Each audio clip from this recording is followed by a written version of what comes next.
வணக்கம். வாங்க இன்றைக்கி உப்பு புளிக்காரம் கிச்சனில் சூப்பராக ஒரு நெய் சோறு தான். கம்மன்னு சீரக சம்பா அரிசி வச்சு நெய் சோறு செய்ய போகிறேன். கரம் மசாலா ஐட்டம்ஸ் எடுத்துகிட்டு வெங்காயம், தக்காளி, புதினா, கொத்தமல்லி, இஞ்சி பூண்டு பேஸ்ட்டு, அரிசி ஊற வச்சுட்டேன். 1 டம்ளர் அரிசி ஊற வச்சுருக்கேன். நான் சின்ன குக்கர்லேயே தான் செய்ய போகிறேன். ஆனால் குக்கர் மூடி போடலாம் தேவையில்லை. நெய் விட்டுட்டேன். 2 ஸ்பூன் நெய், 2 ஸ்பூன் ஆயில் சேர்த்து விட்டுருக்கேன். ஏன்னா இறக்கும்போது திரும்ப நெய் ரொம்ப இருந்தாலும் திகட்டும். அதனால் மொத்தமாக 4 ஸ்பூன் நெய் தான் நான் எடுத்திருக்கேன்.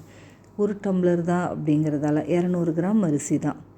இப்போது இதில் பட்டை லவங்கள்லாம் போட்டுட்டு இது நல்லா பொரிஞ்சு வந்த உடனே நம்ம வெங்காயத்தை போட்டு நல்லா வதக்கிக்கலாம். வெங்காயம் ஸ்லைஸ் பண்ணி வச்சுருக்கேன். பச்சை மிளகா, வெங்காயம் இது 2த்தையும் போட்டு நல்லா வதக்கலாம். இது வதங்கி வரும்போது நம்ம இஞ்சி பூண்டு பேஸ்ட்டை சேர்த்துக்கலாம்.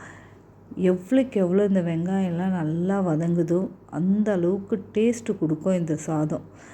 ரொம்ப அதிகமாக இந்த பாய் வீட்டு கல்யாணங்களில் இந்த பாய் வீட்டுங்களில் இந்த அதிகமாக செய்வாங்க இந்த கீ ரைஸ். ரொம்ப பிடிக்கும். அவ்வளோ டேஸ்ட்டாக இருக்கும்.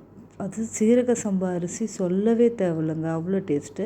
இப்போ வெங்காயம் நல்லா வதங்கிடுச்சு. இஞ்சி பூண்டு பேஸ்ட்டு போட்டு நல்லா வதக்கி விட்டுட்டு தக்காளியும் புதினா, கொத்தமல்லி பாதி, அந்த தக்காளி மொத்தம் எடுத்து போட்டுட்டு புதினா கொத்தமல்லியில் பாதி மட்டும் இப்போ போட்டு பாதி இறக்கி தம்மு போடும்போது கொஞ்சம் போட்டுக்கலாம். ஏன்னா மொத்தம் இப்போ போட வேண்டியதில்லை. இப்போ கொஞ்சம் போடுறது எதுக்குன்னா அந்த ஃப்ளேவர் அப்படியே இறங்கும் அதில். அதுக்காக அவ்வளோ டேஸ்ட்டாக, அவ்வளோ சிம்பிளாக, ஹெல்த்தியாக, அவ்வளோதான்.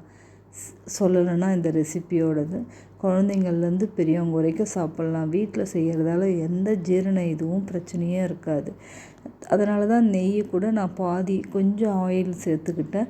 ரொம்ப நெய்யாகவும் இருக்க வேண்டாம் அப்படிங்கிறதுக்காக 4 ஸ்பூன் நெய் போதும். வெங்காயம், புதினா வதங்கினதுக்கப்புறம் இந்த ரைஸ் ஊற வச்சுருந்தோம் இல்லையா, சீரக சம்பா ரைஸு, அதையும் கூட சேர்த்து நல்லா பெரட்டி விட்டுட்டு தண்ணியை தேவையான அளவு ஊற்றிக்கோங்க. நான் 1க்கு 1.5 ஊற்றுறேன். எனக்கு கரெக்டாக தான் வருது அரிசி. அதனால் பார்த்து பக்குவமாக ஊற்றிக்கோங்க சீரக சம்பாங்கிறதால. இப்போ இந்த அரிசியை அதில் எதுக்கு போட்டு அந்த மசாலாவோட பெரட்டுறோன்னா, அந்த அரிசி அப்படியே மணமாக இருக்கும். சாதம் சாப்பிட்டுக்கிட்டே இருக்கலாம், அந்த அளவுக்கு சூப்பராக இருக்கும். இப்போ தேவையான அளவு தண்ணி ஊற்றி மூடி வச்சிடலாம். இது நல்லா கொதிக்கட்டும். உப்பு போட்டுக்கோங்க உங்கள் டேஸ்ட்டுக்கு ஏற்ற மாதிரி. இவ்வளோதாங்க. சிம்பிளான ஒரு பாய் வீட்டு நெய் சோறுனே கூட சொல்லலாம். ஏன்னா அதே இந்த பக்குவத்தில் தான் செய்வாங்க எனக்கு பார்த்த வரைக்கும். இப்போ நல்லா இது கொதி வரட்டும். கொதித்தோடனே கொஞ்சம் மெல்லமாக அப்படி தள்ளி தள்ளி விடணும். ரொம்ப போட்டு குழையிற மாதிரி கிண்டக்கூடாது. சும்மா மேலாப்பில் அப்படி தள்ளி ஒதுக்கி ஒதுக்கி தள்ளினோம்னா தான் உடையாது. ஒரு சிலர் நல்லா போட்டு கிண்டி எடுத்துருவாங்க. அந்த கிண்ட வேண்டிய வேலையே இல்லை. இப்போ தண்ணி நல்லா இறுக்கிடுச்சு. இன்னும் ஒரு 2 நிமிஷத்தில் நம்ம புதினா, கொத்தமல்லி தழையை போட்டு அழகாக தம் போட்டுடலாம். இப்போ தம் போடுறதுக்கு தோசைக்கல் வச்சு அதில் ஒரு 1/4 ஸ்பூன் தண்ணியை விட்டு 1/4 டம்ளர் தண்ணி விட்டு வச்சாச்சு. இது மேலே இப்போ நம்ம புதினா கொத்தமல்லியை தூவி அப்படியே தட்டு போட்டு மூடி வச்சுட்டு ஒரு 10 நிமிஷம் கழித்து பாருங்கள். மேக்ஸிமம் 7 to 10 மினிட்ஸ் கழித்து பார்த்தா சூப்பரான நெய் சோறு ரெடி. இந்த வீடியோ பிடிச்சிருந்தால் லைக் பண்ணி, கமெண்ட் பண்ணி, ஷேர் பண்ணுங்கள். சேனலை சப்ஸ்கிரைப் பண்ணுங்கள். இந்த மாதிரி சின்ன சின்ன சிம்பிளான ரெசிபீஸ் நம்ம வீடியோவில் வந்துக்கிட்டே இருக்குது.